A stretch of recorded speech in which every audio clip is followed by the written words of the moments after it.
첫날 그런 말씀을 드렸는데 우리의 삶에는 헬로우와 굿바이가 있다고요. 오늘은 벌써 여러분하고 저하고 굿바이 할 날이 됐는데, 삶이 행복하려면 헬로우도 잘해야 되지만 굿바이도 잘해야 된다. 오늘 이 시간 하나님의 크신 은혜가 우리와 함께 하시기를 축원합니다. 함께 기도하실까요? 하나님, 지금 기뻐합니다. 지금 기도하고 지금 감사드립니다. 그리고 하나님의 기억하심을 기억합니다.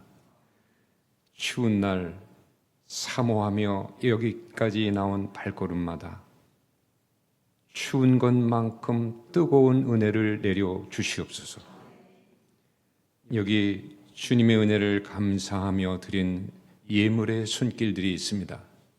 이 예물에 담은 간절한 기도의 소망과 기도의 제목들을 응답해 주시되, 하나님께서 그 가정마다 심령마다 가장 중요하고 소중한 것으로 채워 주옵소서. 오늘도 주님 주시는 은혜가 충만한 은혜의 자리가 되기를 원하오며 예수님의 이름으로 기도드립니다. 아멘. 네, 여러분, 두 분씩 부부간에 앉으시고, 또 교인들은 부부가 아니셔도 상관이 없어요.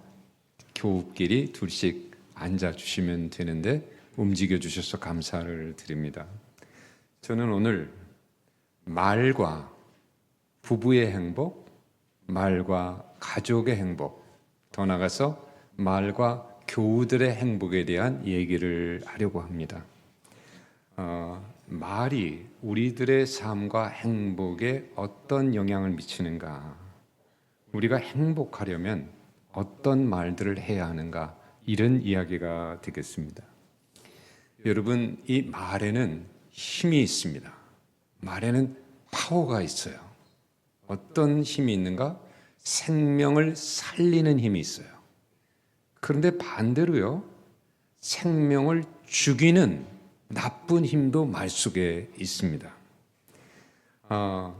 말은 행복을 만들기도 하고 만들어진 행복을 깨트리기도 합니다.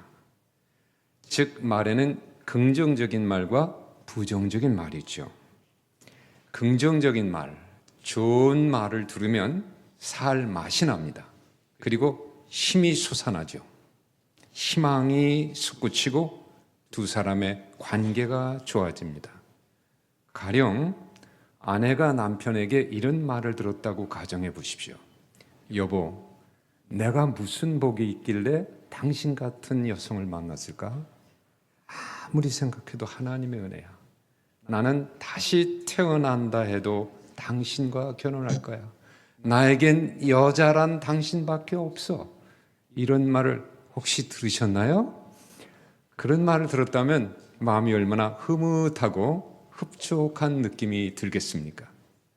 그런데 반대로 이런 말을 들었다고 해봅시다. 남편이 묻습니다. 여보, 우리 결혼한 지 얼마나 됐지? 아내가 말합니다. 벌써 20년 됐지 않아요? 근데 남편이 이렇게 말해. 아, 그런가, 벌써 20년인가? 그런데 말이야, 여보, 난 당신한테 통 청이한가? 당신한테 통 청이한드네? 왜 그런지 모르겠어? 이런 말을 들었다면 얼마나 마음이 섭섭하고 또 속상하겠습니까? 그동안 살아온 세월이 얼만데 속은 것 같고 억울한 것 같죠.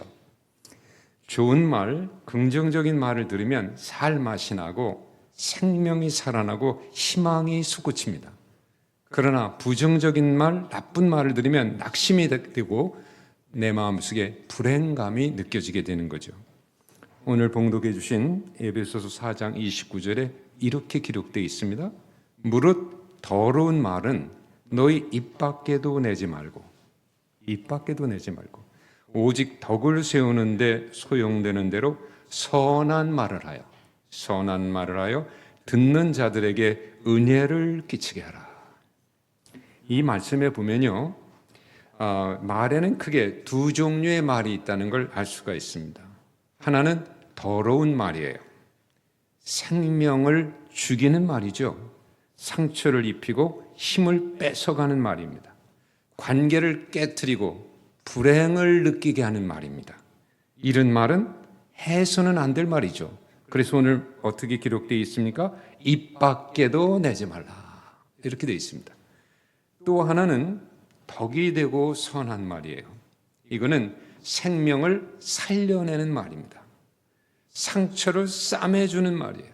없던 힘도 생겨나게 하는 말입니다. 깨어졌던 관계도 다시 하나로 만들어주는 행복에 이르게 하는 말입니다. 이런 말을 덕을 세우고 은혜가 되는 말이에요. 그러니까 이 말은 해야 할 말이죠. 그래서 오늘 말씀에 보면 행복의 언어라고 할 수가 있겠습니다. 오늘 이 시간에는 말씀드린 것처럼 부부 간에, 그리고 부모와 자녀 간에, 그리고 교우와 교우 간에 선한 말을 해서 덕을 세우자 하는 주제의 얘기를 하려고 합니다. 그래서 우리가 그 덕이 되고 선한 말을 배워서 그 말에 익숙해지고, 그리고 그 말을 실천하도록 하는데 오늘 말씀의 목적이 있습니다. 그런데 사실 제가 오늘 말씀드리려고 하는 이 말을 모르는 분은 없습니다. 다 알고 있죠. 다만 알고 있음에도 불구하고 실천을 안 할 뿐이에요. 그러므로 오늘 제가 이 말씀을 드리는 이유는, 그 목적은 말을 알기 위해서라기보다는 알고 있는 말을 실천하기 위해서 그런 것이다. 이렇게 이해해 주시면 좋겠습니다. 그런데 우선 우리가 말을 배우려면요, 어린아이가 되어야 됩니다. 어린아이가 돼서 그냥 따라하다 보면 말을 배울 수가 있어요. 자, 한두 살 된 어린아이를 한번 생각해 보십시오. 이 어린아이가 제일 먼저 배우는 말이 아마 엄마일 겁니다. 그런데 처음부터 엄마 하는 아기는 없어요. 엄마가 계속 가르쳐줘죠. 엄마 해봐. 엄마 해봐. 한참 그러면 얘가 처음부터 엄마 하는 아이는 없고 하나 정도 합니다. 그래도 박수 쳐주고 이 애기가 말을 한다고 엄마는 좋아하는데, 그런데 이 아기가 언젠가 엄마를 따라하다가 이제 엄마하고 말을 하게 되는데, 그때 이 엄마라는 말의 뜻을 알까요, 모를까요? 몰라요. 그런데 계속 엄마를 따라서 엄마 하다 보면 이 여자가 엄마구나 하는 걸 아는 순간이 온다는 겁니다. 이렇게 말을 배우는 거예요. 말은 의미를 먼저 알고 배우는 게 아니에요. 느낌이 먼저 생겨서 말을 배우는 게 아니에요. 그냥 따라하다 보면 의미가 알게 되고, 따라하다 보면 감정이 생기는 거다. 그러니까 오늘 여러분 말을 배우고 실천하는 시간인데, 혹시 그런 느낌이 없으셔도, 그 의미가 내게 와닿지 않아도 그냥 따라하시면 돼요. 그러면 그 말을 잘 소화해서 내 것으로 삼을 수가 있겠습니다. 자, 그럼 부부 간의 행복을 위해서, 부모와 자녀 간의 행복을 위해서, 교우와 교우 간의 행복을 위해서 필요한 첫 번째 말은 무엇인가? 저 한번 따라 하실까요? 감사의 말. 감사의 말. 계속 따라 하시는 거예요. 여보 고마워. 얘들아 고맙다. 엄마 아빠 고마워요. 집사님 고마워요. 권사님 고마워요. 이렇게 말하는 겁니다. 이 말이 가장 필요한 첫 번째 말이에요. 부부의 행복 또는 교우와 교우들의 행복을 위해서 필요한 첫 번째 말은 고맙다고 말하는 것이다. 감사는 상대방을 존중하고 서로의 관계를 살찌게 하는 말입니다. 이 관계라고 하는 것은 끈과 같은 것이에요. 그런데 평소에 감사를 많이 해놓으면 두 사람의 관계의 끈이 아주 굵은 밧줄처럼 튼튼해져요. 그래서 혹시 갈등이 생기더라도, 두 사람 사이에 문제가 생기더라도 끊어지질 않아요. 근데 평소에 감사를 안 해놓으면 이 관계의 끈이 얇아요. 실처럼. 그래서 문제가 생기면 툭 끊어진다는 겁니다. 이 감사는 굵은 끈과 같은 관계를 만들어주는 것이다. 감사의 말을 들으면 마음이 따뜻해지고 포근해지죠. 저는 이렇게 표현하기를 좋아하는데, 감사는 추운 날 덮어주는 담요와 같은 말이다. 한 번은 제가 집에서 소파에 앉아서 TV를 보다가 잠이 든 적이 있었습니다. 좀 피곤했던 모양이에요. 그래서 소파에 비스듬히 누워서 잠을 청하고 있었습니다. 그런데 좀 추위가 느껴지는 거예요. 서늘해요. 담요 한 장 덮었으면 참 좋겠어요. 그런데 아마 여러분도 경험이 있으시겠지만, 그런 경우에 일어나서 안방에서 농에서 담요를 꺼내다 덮으러 가는 것만큼 귀찮은 일이 없어요. 그래서 그냥 제 두 손으로 가슴을 이렇게 감싸 안고 잠에 빠져들고 있었습니다. 그런데 몸이 따뜻해지는 거예요. 그래서 살짝 눈을 떠봤죠. 그랬더니 제 아내가 어떻게 알았는지 안방에서 담요를 한 장 갖다가 저에게 덮어주는 거예요. 그리고 가슴을 톡톡 두들겨주는 거예요. 제 마음이 어땠을까요? 담요로 덮어준 몸처럼 마음도 따뜻해졌습니다. 그리고 잠시 동안 포근한 잠을 잘 수 있었습니다. 여러분, 선진국일수록 감사가 많다는 얘기가 있습니다. 정말 선진국 사람들은 땡큐가 많은 것 같아요. 이래도 땡큐, 작은 양보에도 땡큐, 저래도 땡큐. 선진국이라고 하는 것은 살기 좋은 나라를 말하는 것 아닙니까? 그러니까 살기 좋은 나라는 뭐가 많다는 거예요? 감사가 많다. 저는 가정도 그렇고 교회도 그렇지 않은가 싶어요. 살기 좋은 가정, 행복한 교회는 가족 간에, 교우 간에 뭐가 많을까요? 감사가 많은 거예요. 집사님 감사합니다. 권사님 감사합니다. 여보 감사해. 나라에 선진국이 있고 후진국이 있듯이 가정에도 선진 가정이 있고 후진 가정이 있습니다. 근데 후진 가정이라고 할 때는 그냥 하면 재미가 없고, 저 한번 따라 하실래요? 후진 가정. 한 번 더 할까요? 후진 가정. 나라의 선진국과 후진국이 있는 것처럼 가정도 그렇다는 겁니다. 자, 그런데 한번 여러분 대답해 보십시오. 선진 가정과 후진 가정을 구분할 수 있는 하나의 기준이 있다면 그 가정에 뭐가 있는가 없는가를 보면 된다. 감사예요. 감사가 많으면 무슨 가정이에요? 선진 가정. 감사가 없으면 무슨 가정이에요? 후진 가정이에요. 후진 가정. 여러분 기억해 두셨으면 좋겠습니다. 선진 가정의 첫 번째 요건은 몇 평 아파트에 사느냐가 아닌 거예요. 네, 얼마나 은행에 잔고가 많으냐 있지 않다는 겁니다. 선진 가정의 가장 중요한 요인 중에 하나는 뭐냐면 그 가정의 부부 사이에, 부모와 자녀 사이에 뭐가 많아야 된다? 감사가 많아야 된다. 여보 고마워. 얘들아 고맙다. 아빠 고마워요. 선진 가정입니다. 감사는 기독교의 중요한 가치이고 영성입니다. 그래서 이런 말이 있어요. 그리스도인들은 입술에 감사를 달고 다녀야 된다. 하나님 감사합니다. 주님 감사합니다. 아침에도 점심에도 저녁에도 잊지 않고. 그래서 우리는 그 성경에 있죠. 범사에 감사하라. 그리고 지금 감사라는 걸로 제가 말씀을 드렸습니다만 굉장히 중요한 기독교의 영성입니다. 오래전입니다. 제가 미국에서 목회를 하고 있을 때였는데 그때 제 아내가 좀 많이 아팠어요.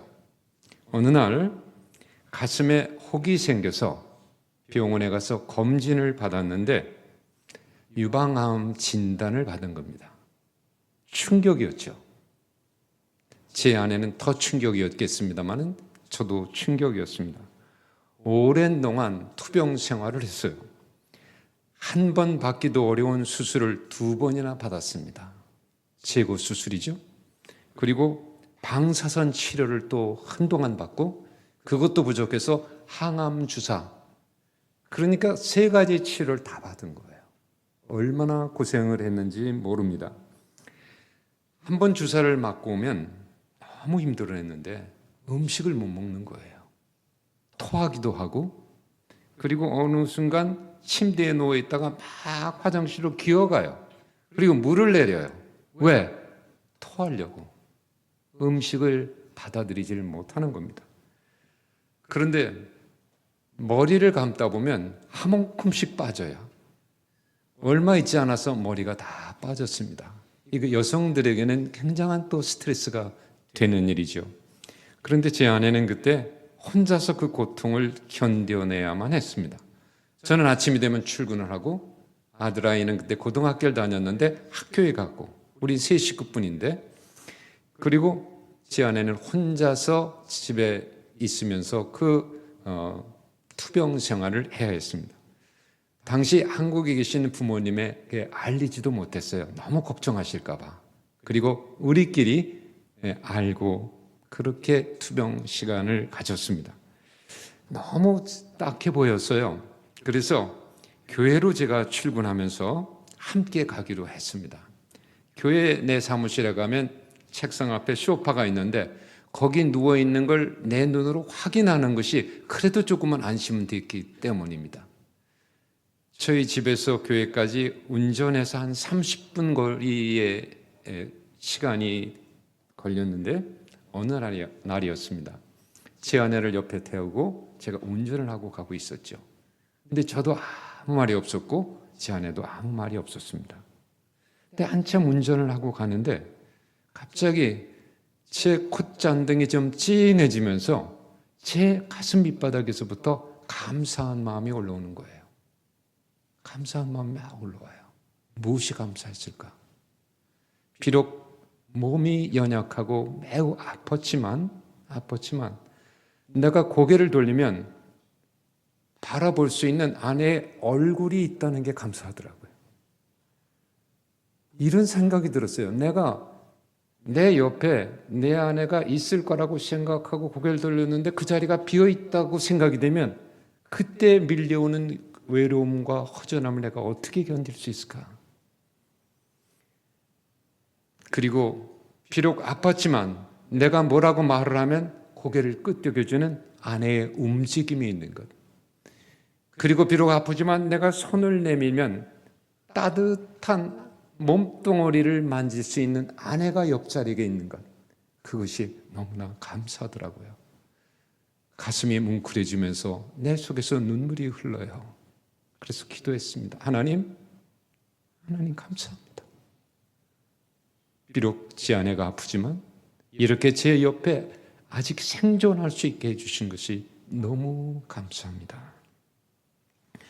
전 느꼈습니다. 사람은 정말 감사할 것이 너무 많은데도 그걸 모르고 산다는 걸 느꼈어요. 어렵고 힘든 일이 생기기 전까지는 이것이 감사한 것인데 이걸 모르고 사는 거죠. 이게 감사한 거예요. 여러분 한번 생각해 보세요. 지금 옆에 나의 아내, 남편이 앉아 계시잖아요. 나의 아들과 딸, 엄마와 아빠가 앉아 계시고 또 옆에 함께 신앙생활하는 교우가 앉아 있죠. 한번 이렇게 쳐다보실래요? 서로 2분씩 얼굴을 보고 계시죠? 근데 거기가 텅 비었다고 생각해 보세요. 그 사람이 이 세상에 없다고 만약 생각해 보세요. 얼마나 허전함과 그 공허감이 내게 밀려오겠습니까? 이게 감사한 거예요. 이걸 감사를 모르고 사는 것 뿐이지 우리는 감사할 만한 조건들이 우리에게 얼마나 많은지 모릅니다. 자, 이제 말을 배우는 시간인데요. 한 번 더 따라하겠습니다. 여보 고마워. 집사님 고마워요. 권사님 고마워요. 얘들아 고맙다. 엄마 고마워요. 예, 잘해 주셨습니다. 그런데 저는요, 여러분이 2분씩 짝을 지어서 앉아 있는데 앞에 계신 분이 여보라고 불러야 할 대상인지 집사님이라고 불러야 할 대상인지 저는 모르겠어요. 그러니까 여러분이 알아서 불러주셔야 돼요. 제가 여보 고마워 해도 집사님이면 집사님 고마워를 계속 집사님이 하셔야지 갑자기 여보 하며 버리면 곤란해져요. 자, 그런데 우리가 이제 말을 할 때는 입으로만 하지 않아요. 우리 몸으로 하는데 바디 랭귀지라는 게 있잖아요. 특별히 손이 중요합니다. 이 손이 우리의 언어를 전달하는 중요한 수단이 되거든요. 그러면 감사해, 고마워라는 말을 손으로 어떻게 표현할까? 전에 제가 시골에 살 때 이웃집에서 떡을 하면 그 아주머니가 떡을 다른 집에 돌리면서 나눠 드세요. 저희 집에도 떡을 갖고 왔는데 그러면 어머니가 가서 그 떡을 받으셔요. 근데 한 손을 받을까요? 두 손을 받을까요? 두 손을 받으면서 이런 말씀, 아이 뭘 이런 걸 그러면서 받아요. 이 두 손이 뭐냐면 고마운 거예요. 고마운 거죠. 그러니까 이번에는 이렇게 할 텐데요. 여보 고마워, 집사님 고마워요 하면서 서로 두 손을 꼭 한번 잡아보시는 거예요. 저를 따라서 하시는데 여러분 앞에 있는 대상에게 맞는 호칭을 불러주세요. 그렇지만 크게 불러주세요. 저를 따라합니다. 여보 고마워, 얘들아 고맙다, 집사님 고마워요, 권사님 고마워요, 감사합니다. 네, 잘하셨어요.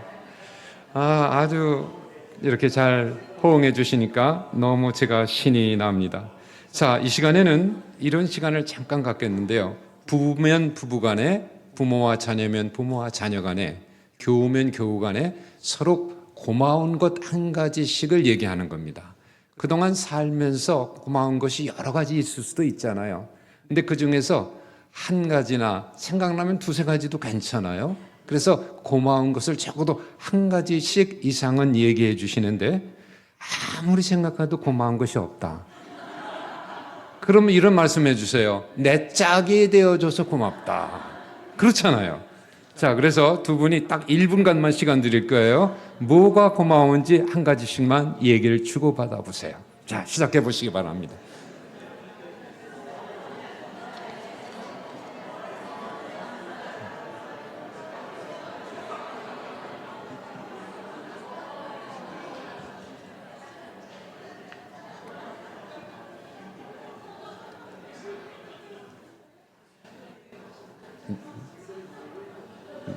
네.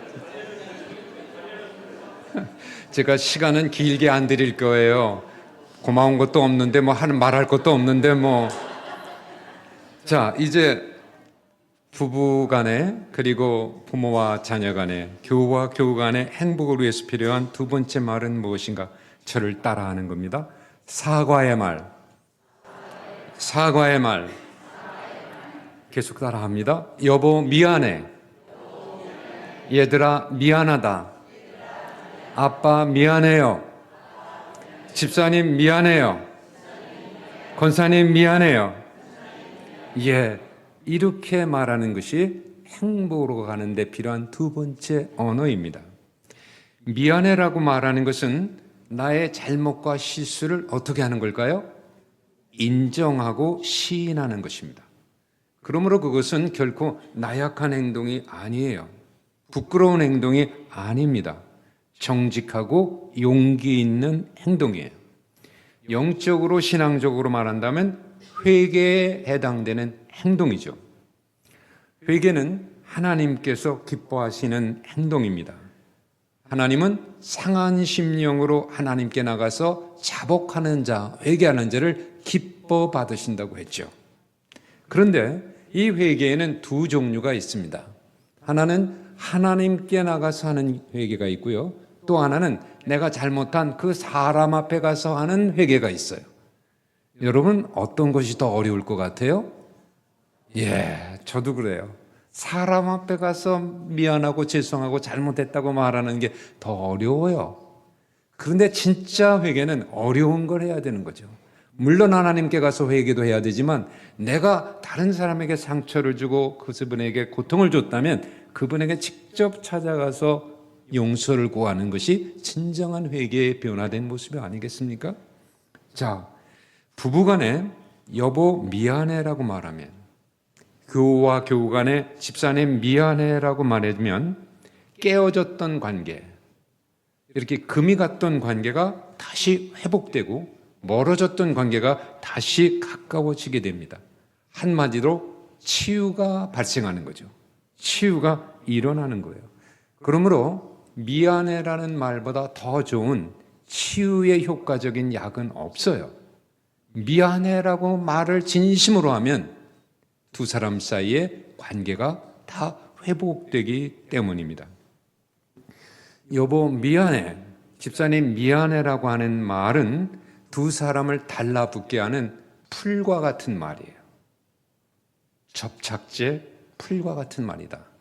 여기 종이 2장이 있습니다. 이 2장을 한 장으로 붙이려면 뭐가 필요하죠? 풀이 필요해요. 이 한 장의 종이에다 풀을 잔뜩 칠합니다. 그리고 또 한 장의 종이를 위에 놓고 꾹꾹 누르죠. 그러면 이 종이가 2장이 몇 장으로 바뀌어요?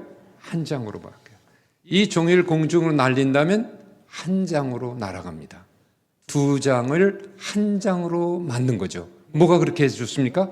풀이 그렇게 해준 겁니다.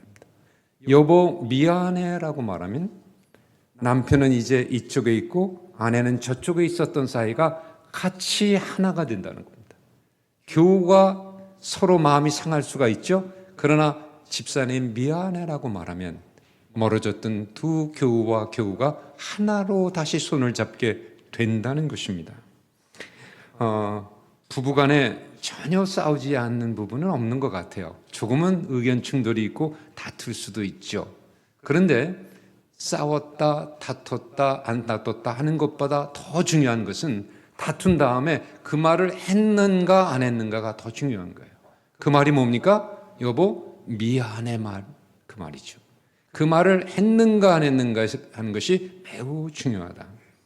부부는 종종 사소한 일로 싸울 때가 있는데 어느 부부가 신혼부부인데 너무 싸우다가 이혼 법정 판사 앞에 섰다고 그럽니다. 그게 무슨 이유로 싸웠느냐고 물어보니까 감자를 삶은 감자 있잖아요. 아마 아시는 얘기일 거예요. 이 삶은 감자를 이제 먹는데 남편은 소금 찍어 먹는다고 우기고 아내는 설탕 찍어 먹는다고 우기는 거예요. 둘이 아니야 소금이라니까 아니야 설탕이라니까 아니야 소금이야 설탕이야 그렇게 싸우다가 판사 앞에 서가지고도 거기서도 싸우는 거예요. 그러니까 보다 못해 어이가 없다는 듯이 판사가 하는 말 여보시오 나는 간장 찍어 먹소이다. 그래서 보냈다는 유머가 있습니다. 오래전의 일입니다만은 제가 지교회의 부목사로 교회를 섬기고 있을 때였습니다. 모처럼 여름에 휴가를 받아서 설악산으로 놀러 갔었어요. 제 아내와 어린 아들과 함께한 가족 여행이 있었습니다. 저는 부풀어 올랐어요. 기대에 찬 마음으로 준비를 했는데 특별히 그 동료 목사님들로부터 어디 가면 좋다는 정보를 많이 접수해 놨습니다. 특별히 먹거리에 대한 음식에 대한 안내를 받았습니다. 어디에 가면 산채 정식이 좋으니까 꼭 그 식당에 가서 그걸 먹으라는 거예요. 어디에 가면 토종닭 백숙이 참 좋으니까 3명 먹기 딱 좋다는 겁니다. 그걸 먹으라는 거예요. 그래서 2박 3일 동안 뭘 먹을지를 마음속에 메뉴판을 제가 짜놨어요. 메뉴판을 짜가지고 마음속에다 색연필로 착 칠해가지고 야 이번엔 이렇게 한번 즐겨봐야지 라고 생각을 하고 여행을 떠나는 날 아침 저는 일찍 일어나서 자고 있는 아이를 깨워서 세수를 시켜서 그리고 미리 가방을 들고 내려가서 차에 시동을 걸었습니다. 그리고 이제 제 아내가 내려오기를 기다렸죠. 근데 한 10분쯤 기다려도 안 내려오는 거예요. 그래서 제가 층계를 막 뛰어 올라갔어요. 그리고는 아파트 문을 확 여는데 그때 마침 제 아내가 막 나오더라고요. 근데 제가 딱 보니까 제 아내의 양손에 큰 보따리가 2개가 들려있는 거예요. 갑자기 불길한 기분이 들어요. 그래서 물어봤죠. 이게 뭐야 그랬더니 이거는 오늘 먹을 거, 이건 내일 먹을 거. 순간 제 머릿속엔 뭐가 있어요? 그 예쁘게 짜는 메뉴판이 있었는데 그 메뉴판이 확 찢어지는 느낌이에요. 그러니까 속에서 부화가 나더라고요. 그래서 차에 앉아서 출발하는 순간부터 이제 다투기를 시작한 겁니다. 설악세관에 가면 다 있는데 내가 메뉴를 다 준비해 놨는데 이건 무슨 냄새야? 이거 김치 냄새 아니야. 집에서 먹던 거 거기서 또 먹으라고. 아유, 질린다, 질러. 여행한 기분이 아니야. 그리고 제가 투덜대기를 시작했는데 여기 남편들 계시죠? 1절만 해야 됩니다. 근데 제가 2절, 3절까지 하니까 제 아내가 2절까지는 잘 견뎠어요. 그러니까 제 아내 입장에서 보면 집에서 준비하면 안전한 먹거리가 되고 또 경비도 절약되는 것인데 그 속사정은 몰라주고 계속 불평을 해야 되니까 나중엔 제 아내도 화가 난 거죠. 근데 저는 이쪽에서 운전석에서 저쪽을 보고 이제 소총을 쏘면 제 아내도 그 다음에 소총을 쏘다가 이게 소총이 안 되면 더 목소리가 커지는 거죠. 그래서 서로 큰 목소리로 다투니까 뒤에 앉아있던 어린 아들이 뭐라고 소리치냐면 제발 그만 좀 싸워라 그 소리치는 거예요. 왜냐하면 뒷좌석에 앉아서 얘가 게임기를 가지고 게임을 하고 있었는데 정신 사람 없어 이게 안 되는 모양이에요. 그래서 그만 좀 싸워라 하고 소리를 치니까 갑자기 아이 앞에 창피한 느낌이 드는 거예요. 그래서 입을 꽉 다물었죠. 제 아내도 꽉 다물었습니다. 그러나 속은 어땠을까요? 속은 부글부글부글해요. 여행할 기분이 아니었습니다. 몇 번이고 핸들을 틀어서 집으로 가고 싶었지만 그렇게 하지 못한 이유는 누구 때문일까요? 뒤에 있는 어린 아들 때문이었습니다. 어느덧 자동차는 한계령 아름다운 계곡 위를 올라가고 있었는데 산과 계곡과 바위와 나무가 너무 아름다운 계곡이잖아요. 근데 그 아름다운 풍경이 하나도 눈에 안 들어오더라고요. 왜 그랬는 줄 아세요? 우리말에 이런 말이 있죠. 화가 나면 눈에 뵈는 게 없다고. 저는 그 말이 정말 그 명언이라는 걸 그때 알았어요. 화가 나니까 아무리 아름다운 것이 있어도 안 보여. 그래서 즐거워야 할 여행 첫날을 망쳐버리고 말았습니다. 근데 그때 우리 두 사람 중에 누구든지 먼저 그 말을 했었더라면 그 여행이 그렇게 망쳐지지는 않았을 겁니다.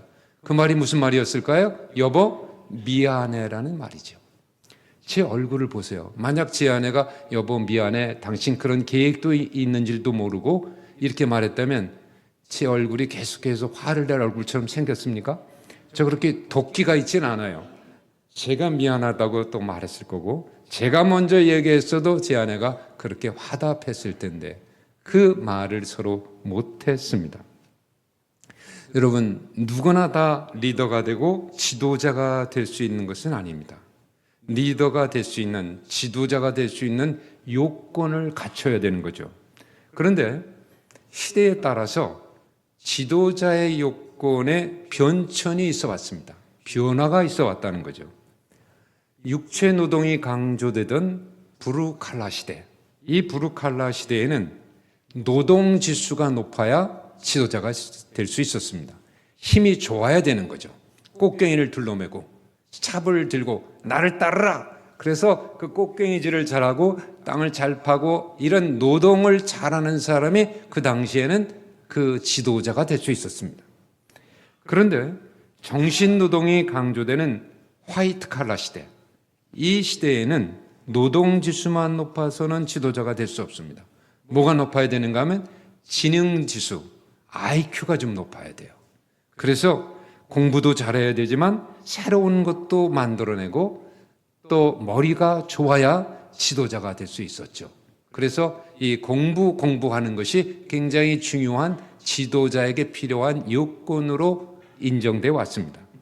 그런데 지금 우리가 살고 있는 이 시대는 일명 골드 칼라 시대라고 하는데 이 골드 칼라 시대에는 IQ만 높다고 지도자가 될 수가 없어요. 뭐가 필요하죠? 여러분 잘 아시는 걸 거예요. EQ라는 게 있죠. 정서지수, 감성지수가 높아야 돼요. 이 감정지수가 높은다.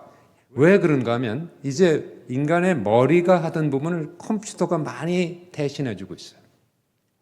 AI, 요즘 그것도 많이 젊은이들이 활용하는데 이 AI 챗 GPT가 많이 해준단 말이죠.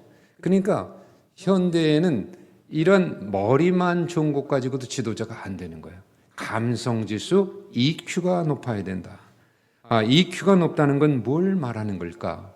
예를 들어서 부부 두 사람이 산책을 나갔습니다. 산책을 나가다 보니까 길가에 이름 모른 예쁜 꽃이 펴 있어요. 아내가 말합니다. 여보, 꽃 좀 봐. 너무 예쁘지? 그러다 남편이 가다가 길을 멈추고 정말 색깔도 참 예쁘네. 그런데 남편이 쭈그리고 앉아서 냄새를 맡아요. 그러면서 아내에게 말합니다. 여보, 향기가 나. 향기 좀 맡아봐.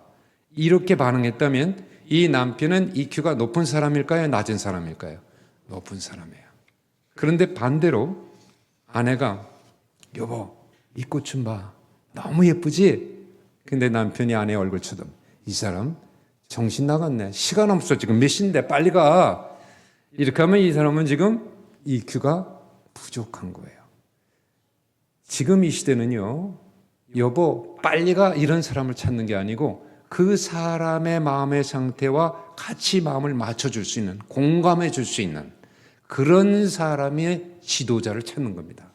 이런 사람이 지도자가 될 수 있다는 거예요.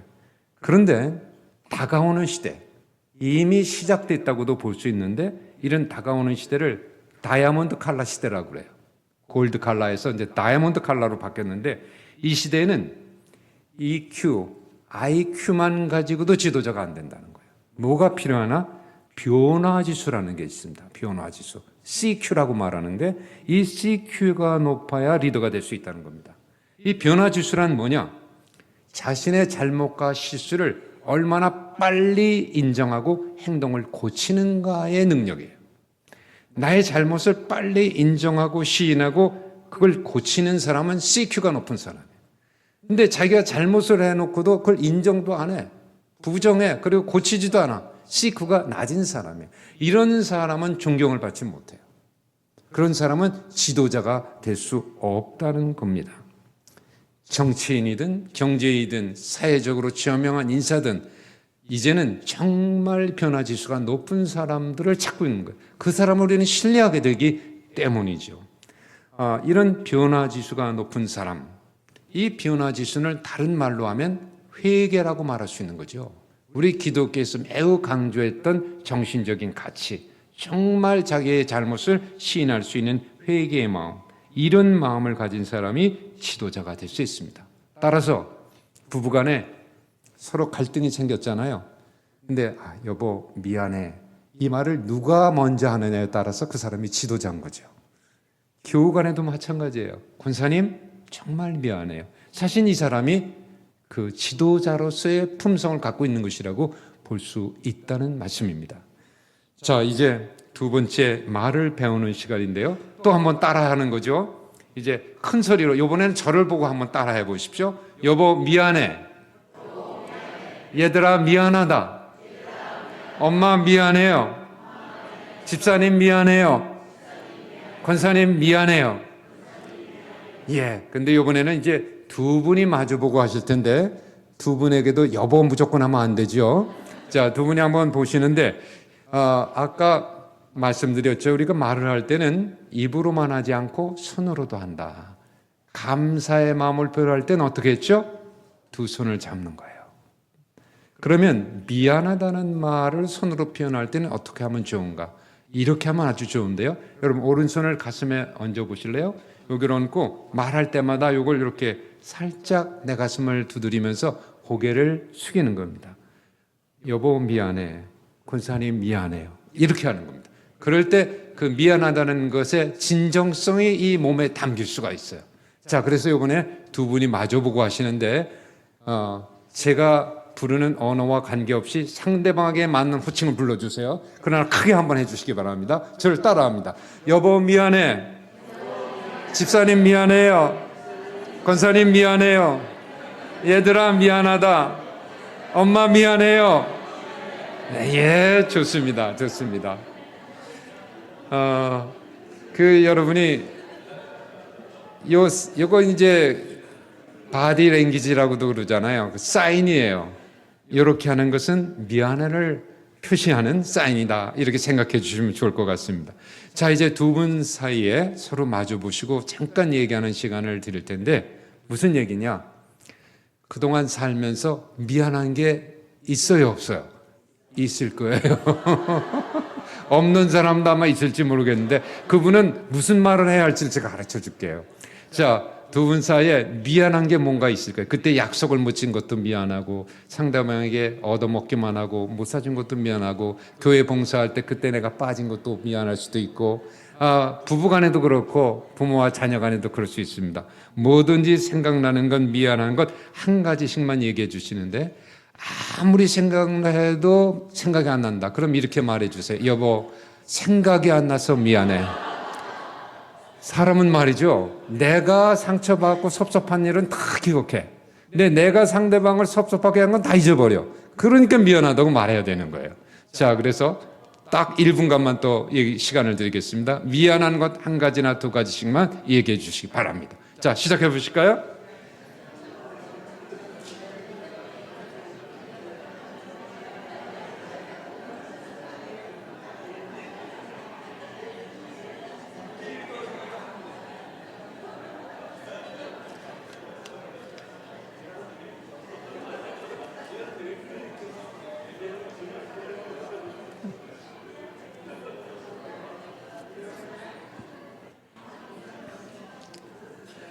네, 그만 하겠습니다. 아무리 생각해도 생각이 안 나시는 분들이 있을 거예요. 자, 그러면 이제 세 번째인데요. 부부 간에 그리고 부모와 자녀 간의 행복을 위해서 필요한 말, 교우와 교우 간의 행복을 위해서 필요한 세 번째 말은 무엇인가? 저를 따라하는 겁니다. 칭찬의 말. 칭찬의 말. 여보, 당신 최고야. 얘들아, 최고다. 집사님 최고예요. 권사님 최고예요. 자랑스러워요. 끝내줘요.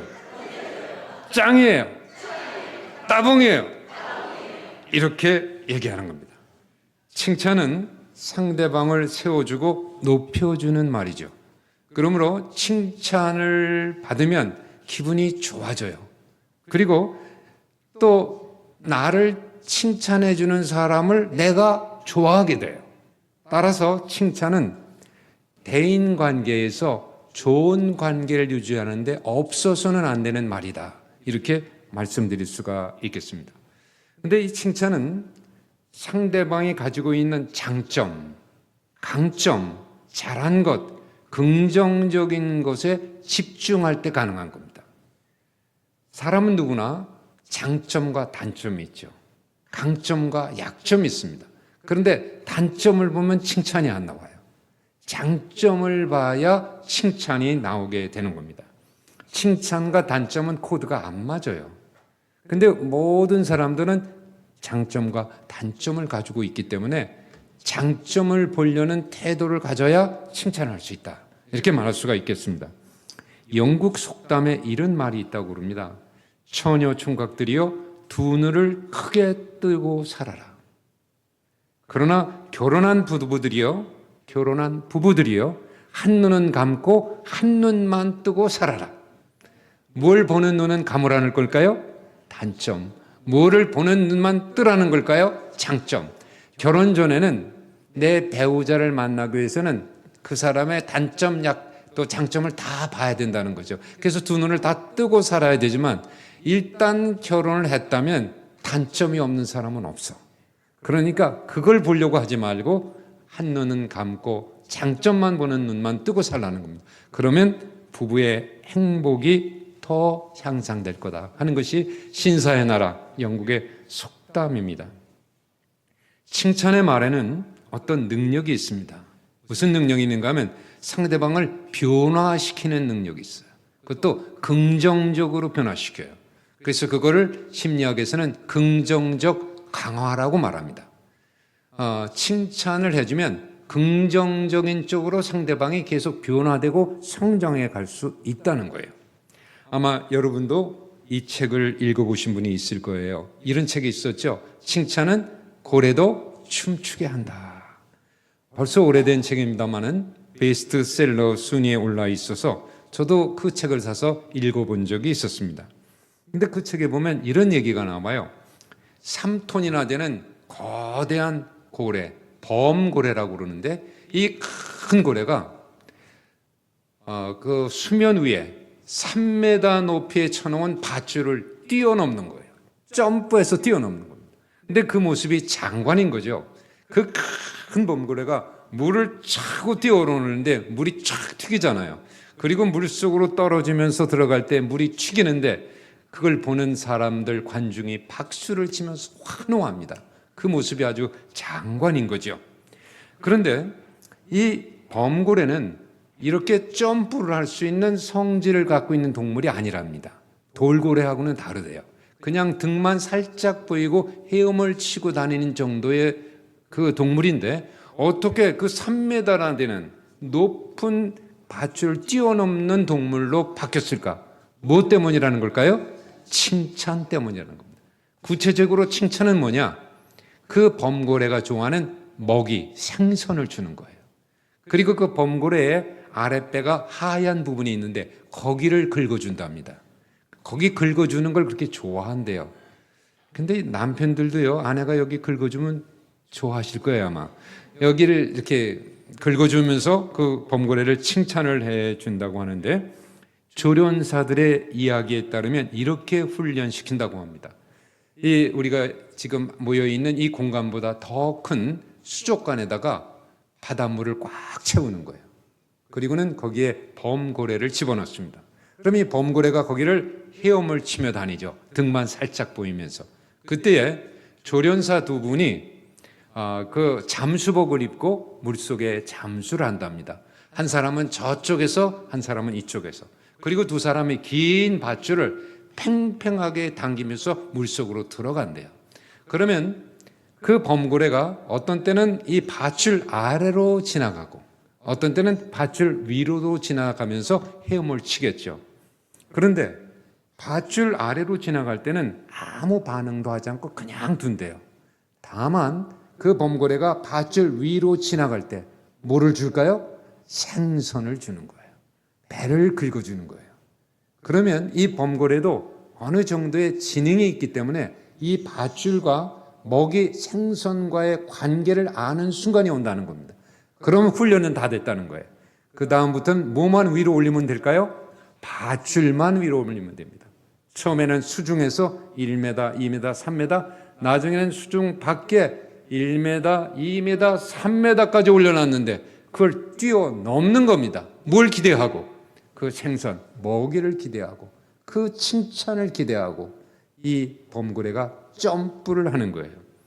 물론 이것은 동물에 대한 이야기입니다. 그러나 저는 사람도 유사한 성향, 측면을 가지고 있다고 생각이 됩니다. 다시 말하면 칭찬은 고래만 뛰게 하는 것이 아니라는 거예요. 사람도 뛰게 한다. 가령 아내가 남편을 칭찬하면 어떻게 될까? 남편이 뜁니다. 어디로 뛸 것 같아요? 밖으로 뜁니다. 그래서 뭘 갖고 오죠? 여러분이 생각하고 있는 것, 그걸 갖고 옵니다. 그리고 아내의 손에 들려줍니다.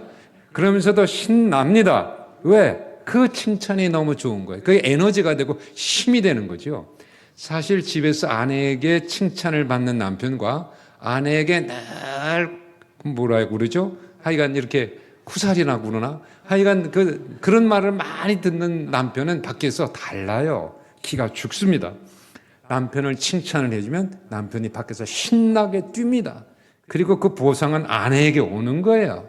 그런데 이 아내가 남편을 칭찬하는 것만이 아니라 남편이 아내를 칭찬해도 아내가 뜁니다. 어디로 뛰는 줄 아세요? 주방으로 뜁니다. 그래서 음식이 달라져요. 아내하고 남편 사이에 지금 마음이 불편할 때 그 음식을 만들 때 보면 이 도마에 이 음식을 쓰는 소리가 달라요. 두 사람이 관계가 불편할 때는 어떻게 도마질을 하죠? 이렇게 떨어져. 근데 기분이 좋아서 할 때는 어떻게 합니까? 이렇게 달라지는 거예요. 그래서 음식이 달라진다. 그것만이 아니라 정말 남편이 아내를 칭찬하면 그 두 사람 사이의 삶이 행복해지는 것이죠. 그래서 칭찬은 남편, 아내, 그리고 모든 관계의 사람들을 뛰게 만들어요. 교우와 교우 사이에 칭찬을 하면 서로 즐거워요. 교회 봉사하는 게 일거리가 아니라 즐거움으로 더 봉사하고 싶은 것이죠. 칭찬하면 교회가 더욱 뛰게 됩니다. 교회는 이렇게 가만히 누워있는 교회가 아니라 뛰는 교회가 되어야 되잖아요. 그래서 성장하는 거죠. 칭찬을 하는 교우들이 있으면 교회는 교우들이 뛰는 관계가 된다. 이렇게 말할 수가 있겠습니다. 자, 이 시간에 이제 말을 배우는 또 한 번의 시간인데요. 이제 저를 따라서 여러분 크게 한번 따라해 주시기 바랍니다. 여보, 당신 최고야. 얘들아, 최고다. 엄마 최고예요. 집사님 최고예요. 권사님 최고예요. 자랑스러워요. 끝내줘요. 짱이에요. 따봉이에요. 잘하셨습니다. 이번에 이제 둘이 보시고 좋습니다. 둘이 보시고 이제 다시 한번 칭찬할 때, 이번에 칭찬할 때는 입으로만이 아니라 손으로 하는데, 손으로 어떻게 하면 좋을까요? 이건 만국의 공통된 바디랭귀지잖아요. 근데 한 손보다는 두 손으로 요거를 말이죠, 내 가슴에서 붙였다가 이렇게 쫙 밀어주면 훨씬 더 그 의미 전달이 잘 됩니다. 자, 두 분이 마주 보시고 그분에게 맞는 호칭을 불러주세요. 자, 여보, 당신 최고야. 권사님 최고예요. 집사님 최고예요. 자랑스러워요. 끝내줘요. 짱이에요. 따봉이에요. 네, 잘하셨습니다. 잘하셨습니다. 그런데 제가 이런 강의를 하면서 느낀 게 있어요. 이렇게 강의를 들을 때는 여러분이 잘 듣는 것 같아요. 근데 집에 가면 다 잊어버리더라고요. 생각이 안 나. 그래서 어떻게 하면 잊어버리지 않고 기억나고 마음속에 늘 생각할 수 있도록 도와드릴 수 있을까 하다 제가 고안해낸 게 있는데, 여러분 제가 고안해낸 것에 이번 잠깐 함께 해주시면 고맙겠습니다. 어떻게 할 건가 하냐면 이렇게 할 건데요.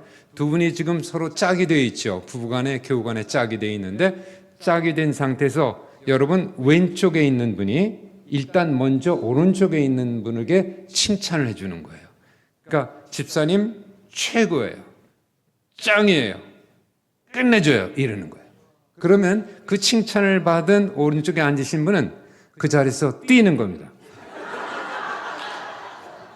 고래만 뛰는 게 아니라니까요. 칭찬은 고래만이 아니라 사람도 뛰게 한다. 그래서 여러분의 칭찬이 커야 이게 많이 뛰어요. 여러분 당신 최고야. 이러면 이러다 말아요. 그러니까 높이 뛰게 해주셔야 됩니다.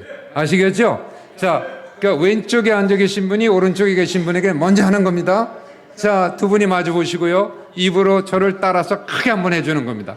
한번 해줘 보세요. 오른쪽에 계신 분은 엉덩이가 장의자에서부터 높이 올라갈 수 있을 만큼 뛰었다가 앉으셔야 됩니다. 자, 시작합니다. 절 따라합니다. 여보, 당신 최고야. 집사님 최고예요.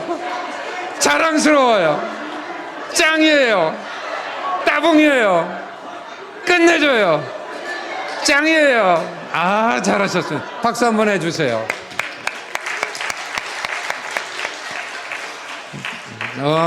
정말 많이 뛰셨는데요.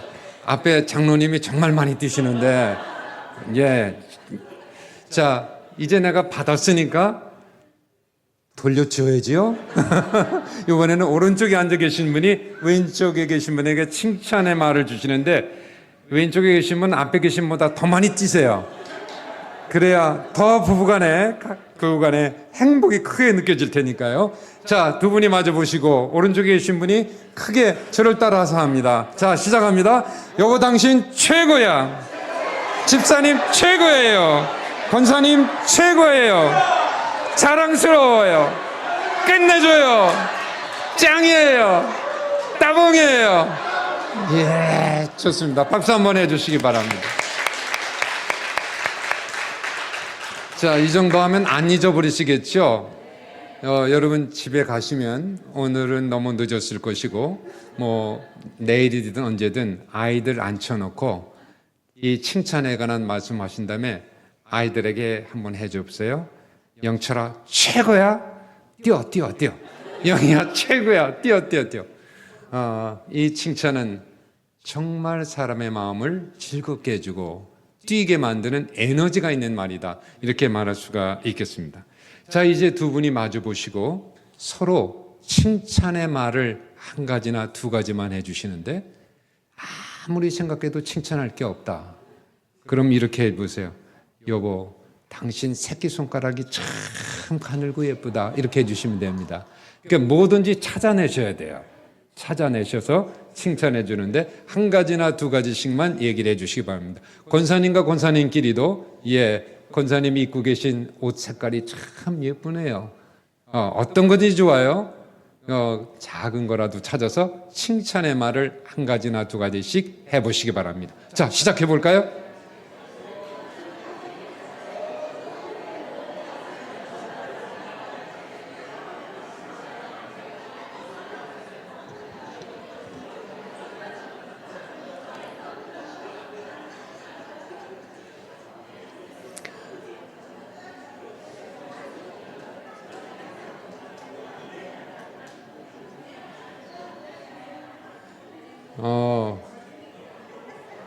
제가 계속 여러분을 만난다면 그런 숙제를 한번 드리고 싶은데 내 짝꿍의 장점, 좋은 점들을 10가지 이상 적어오기. 뭐 이렇게 해서 그걸 찾아보는 것도 굉장히 의미 있는 일이 아닐까 싶습니다. 자, 이제 마지막인데요. 부부의 행복, 가족의 행복, 그리고 교우와 교우 사이의 행복을 위해서 필요한 네 번째 말은 무엇인가? 여러분 저를 한번 따라 하실까요? 사랑의 말, 사랑의 말. 여보 사랑해. 얘들아 사랑한다. 아빠 사랑해요. 집사님 사랑해요. 권사님 사랑해요. 이렇게 말하는 겁니다. 여러분 사랑의 말은 칭찬의 말과 다른 거예요. 칭찬의 말은 상대방이 지닌 장점, 긍정적인 조건에 주목하는 것이었죠. 그러나 사랑의 말은 달라요. 사랑의 말은 상대방의 존재 자체에 반응하는 것입니다. 상대방이 내 옆에 있기 때문에 그 존재 속에 응답하는 것이 사랑한다는 말이죠. 조건이 아니라 존재입니다. 사랑한다는 말은 상대방의 미모 때문이 아닌 거예요. 미모 때문에 말했다면 그건 사랑의 말이 아닌 거죠. 솜씨 때문이 아닌 거예요. 친절 때문이 아닌 거예요. 존재 때문인 거예요. 그냥 이 여성이 내 아내이기 때문에 사랑한다고 말하는 거예요. 이 남성이 내 남편이기 때문에 사랑한다고 말하는 거예요. 이 아이가 내 아들이기 때문에 사랑한다고 말하는 거예요. 얘가 공부를 잘해서 사랑한다고 말한다면 이건 칭찬이지 사랑은 아닌 거예요. 딸도 마찬가지입니다. 교우도 마찬가지입니다. 권사님이 지금 내 짝이 되어 있다는 이 사실이 사랑하는 조건이 되는 것이지 권사님이 나에게 뭘 잘해줬기 때문에 사랑한다고 말하는 것이 아니라는 겁니다. 사랑은 조건이 아니라 존재에 응답하는 것이다. 사랑은 우리 기독교의 최고의 덕목이며 가치죠. 하나님의 사랑을 생각해 보세요. 하나님이 우리를 사랑하시는 것은 조건 때문일까요? 존재 때문일까요? 존재 때문. 내가 하나님의 사랑을 받을 만큼 칭찬받을 만한 일을 많이 했나요? 하나님에게 꾸중받을 만한 일을 훨씬 더 많이 했을 거예요. 그럼에도 불구하고 하나님은 우리를 사랑하기로 결정하시고 선택하시고 의지적으로 우리를 사랑해 주시는 겁니다. 근데 우리가 그런 사랑을 해야 되죠. 우리 예수님께서 뭐라고 말씀하셨습니까? 새 계명을 주노니 서로 사랑하라. 내가 너희를 사랑하는 것 같이 너희도 서로 사랑하라. 내가 너희를 사랑하는 것 같이라는 것은 존재적으로 사랑하라는 것이지 조건적으로 사랑하는 것이 아니라는 말씀이죠. 여러분 되게 아내들이 남편에게 가장 듣고 싶어하는 말이 뭐라고 생각되세요? 예, 잘하시네요. 사랑입니다. 사랑합니다. 제가 만났던 40대 젊은 부부가 있었는데 결혼한 지 한 15년쯤 됐습니다. 그런데 아내는 성격이 밝고 명랑한데 이 남편은 말수가 적고 좀 성격이 좀 어두운 편이었어요. 아내는 남편에게 사랑한다는 말을 참 쉽게 자주 했습니다. 여보 사랑해요. 여보 사랑해. 문자도 보내고 하트도 찍어 보내고. 근데 남편은 한 번도 사랑한다는 말을 안 하는 거예요. 그게 늘 섭섭하고 아쉬웠죠. 그래서 어느 날 퇴근한 남편에게 부탁했어요. 여보 내가 당신 사랑하는 거 알지? 당신은? 하고 물어봤더니 쑥스럽게 표정을 지으면서 그냥 안방으로 쑥 들어가는 거예요. 그게 늘 섭섭했어요. 그래서 어느 날 이번엔 꼭 사랑한다는 말을 내가 받아내야지 생각하고 퇴근하자마자 남편에게 고개 밑에 얼굴을 대고 여보 사랑해 사랑해 사랑해 실수라도 사랑해라는 말을 유도하려고 사랑해 사랑해 사랑해 그러면서 여보 당신은 그랬더니 남편이 뭐라고 그랬는지 아세요? 나도 그거 해. 사랑한다는 말을 못해요. 근데 얘기를 듣고 보니까 그럴 만한 이유가 있었습니다. 어린 시절에 삶이 매우 불행했어요. 불우했습니다. 그러니까 사랑한다는 말을 못 들어본 거예요. 어쩌면 남편 아내에게 사랑한다는 말을 더 많이 들으면 그 말을 할 수 있도록 변화되지 않을까 이런 생각을 해봤습니다. 오래전에 타계하셨습니다마는 아시아의 물개라고 불리우던 수영 선수 한 분이 계셨죠. 누군지 기억나세요? 조련 선수입니다. 그런데 그분이 돌아가시기 전 TV 명사 초대 시간에 나와서 그 대담에 응한 프로그램을 제가 본 적이 있었습니다. 근데 이 조련 수영 선수 선생님은 본인이 그렇게 세상을 떠나기 이전에 본인이 살아있을 때죠. 근데 아내를 먼저 심장병으로 잃었습니다. 그러니까 굉장히 참 아픈 인생을 사셨다고 볼 수 있는데 아내를 심장병으로 잃었습니다. 근데 그것이 너무 큰 충격이고 상실감으로 괴로웠어요. 그래서 거의 두문불출하고 집에 들어앉아서 술만 퍼마셨대요. 그러다가 겨우겨우 이제 회복이 돼서 그 방송국에 나온 겁니다. 그런데 그분은 아내가 그렇게 먼저 세상을 떠나고 밥도 하고 청소도 하면서 아이들을 돌보셨답니다. 그러면서 이런 말을 해요. 밥도 하고 설거지를 하면서 깨달은 게 있었습니다. 이런 말을 해요. 그래서 진행하는 사회자가 물어봤습니다. 무엇을 깨달으셨습니까? 그랬더니 이 조련 선생님이 이렇게 말하는 겁니다. 설거지와 사랑은 그때그때 바로바로 해야 된다는 걸 깨달았습니다. 이런 얘기를 하는 거예요. 이게 무슨 말인가? 여러분, 요즘은 세척기가 있어서 쉽게 합니다만은 밥을 먹고 음식을 먹고 바로 그것을 닦지 않으면 설거지를 하려면 그 찌꺼기가 그 그릇에 달라붙어 가지고 한 번 문지르고 여러 번 문지러야 되는 고생을 하게 되잖아요. 그러니까 설거지는 밥 먹고 바로바로 하게 주는 것처럼 사랑도 바로바로 해야 좋다는 걸 알았다는 겁니다. 그러면서 이런 말을 합니다. 제 아내가 살아있을 때, 이 말을 들을 수 있을 때 사랑한다고 말했었어야 하는데 그 말을 못한 것이 너무 마음이 아픕니다. 이런 얘기를 하는 거예요. 근데 그 얘기를 하는데 가슴이 정말 찡하더라고요. 아, 그렇다. 사랑한다는 말은 뒤로 미룰 수 없는 말이다. 이런 생각이 들었습니다. 우리들은 그렇게 멀지 않은 미래에 사랑한다고 말을 하고 싶어도 그 말을 들을 수 있는 내 짝꿍이 없거나 또 나의 좋은 친구가 없어서 그 말을 못하는 순간이 올 수도 있습니다. 따라서 사랑한다는 말은 뒤로 미룰 수 없는 말이에요. 언제 해야 될까요? 역시 지금 해야 되는 말입니다.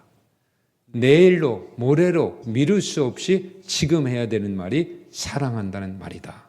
이렇게 말씀드릴 수가 있겠습니다. 자, 이제 말을 배우는 마지막 시간인데 사랑하는 말을 우리가 좀 더 크게 외쳐보는 것인데요. 저를 한번 따라하는 겁니다. 한번 따라 하실까요? 여보 사랑해. 얘들아 사랑한다. 엄마 사랑해요. 집사님 사랑해요. 권사님 사랑해요. 정말 사랑해요. 자, 사랑한다는 말을 손으로 표현하는 것은 어떻게 하면 좋을까요? 예.